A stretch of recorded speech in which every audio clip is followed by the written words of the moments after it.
Now, we all know how crazy the temperature has been over the last couple of days here in Spain, and this video is all about keeping your car cool in Spain.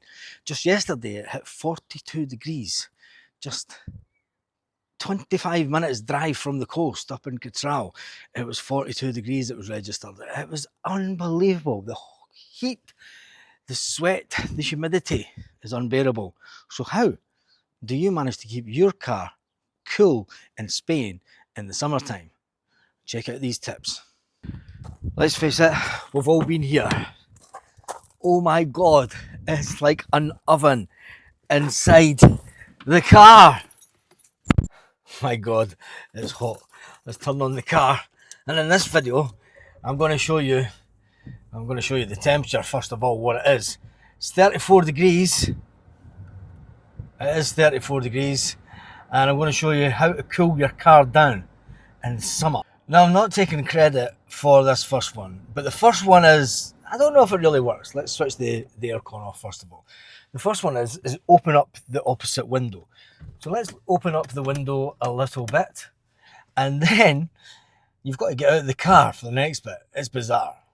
Now, after opening the window on the other side, some say that if you open the door and close it 2 or 3 times, it causes some kind of vortex. I don't believe it. I've spent 20 years drying old rugs, old antique rugs. I know a lot about air movement. I know a lot about how to dry fabrics and get air to move out of places. I'm not buying this one. Let's sit in the car and see. I can confirm it's still boiling and it's not worked. So the next trick is, the next little hack that I'm going to show you, one that I use all the time, is open every single window and blast the aircon on, and then click this button for recycle. And what that does is it gets as much airflow around the car as possible, and it pushes the warm air that's in the footwells, it pushes that up, and the cool air, well, it does what it does. It does what it says on the tin. It gets the air moving. And I think this is a far better way of cooling the car down compared to opening a little gap in that one and then opening and shutting the door. Now, there is another hack that you can use. Switch that off a second. And this one is a little bit strange, because I know there's a lot of you older guys that have your special socks. In fact, us Scotsmen have bigger socks than a lot of Englishmen. So true to form, yes, this is the size of a Scotsman's special sock.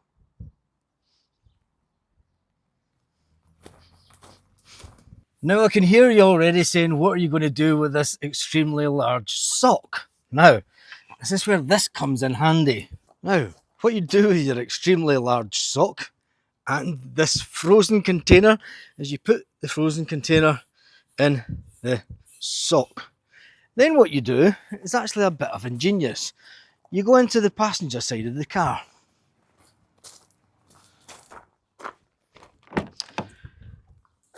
And when you're in the passenger side of the car, if there's no one else in the car, you take your sock with the ice thing in it and you tie it round here.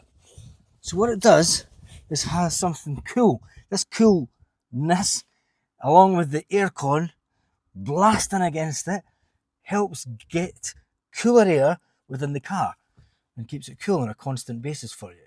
Bet you never thought of that one.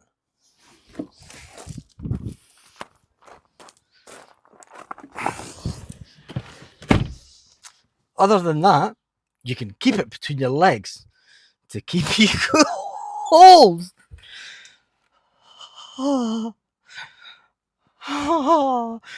No chance. Then there's the thing that we all love to fight with in the car, and you can never get it upright, first of all, can you? But making sure you do have one of those shields can keep the car just that little bit cooler in the summer in Spain. Now, before we get on to the final one, and one of the stories that I got told many moons ago, there is one that not only will it assist in keeping the air cooler at the footwell of the car on the passenger side. Obviously you can't do this on the driver's side, but it's one that will also help you with hydration. Yes, it's the old one of putting a bottle of frozen water in the footwell.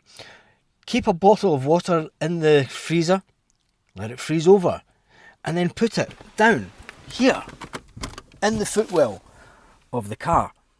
And as it defrosts, it also gives you a cold drink to have. Something that is a must in this crazy temperature.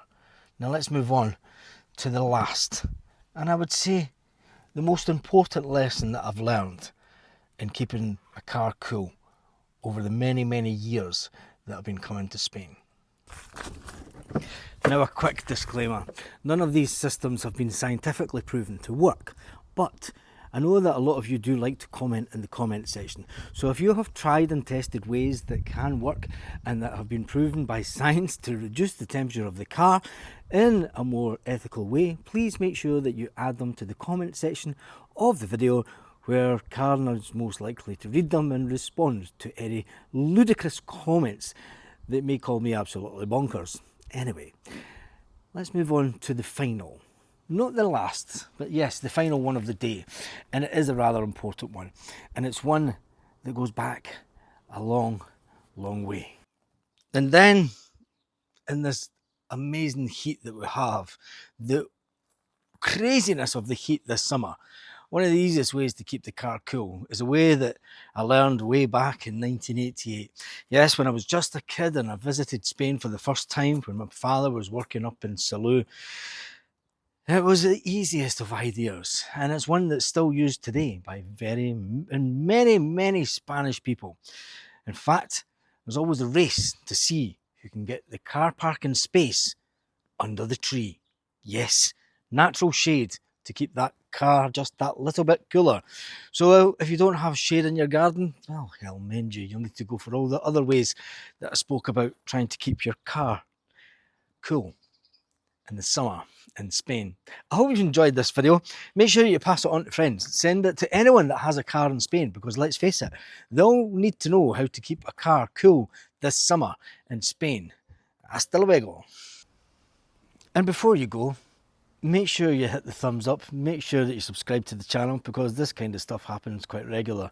Anyway, I think I might go and lie on the hammock. No, I'm not. There's ants on it. I'm away inside to get changed and then dip in the pool.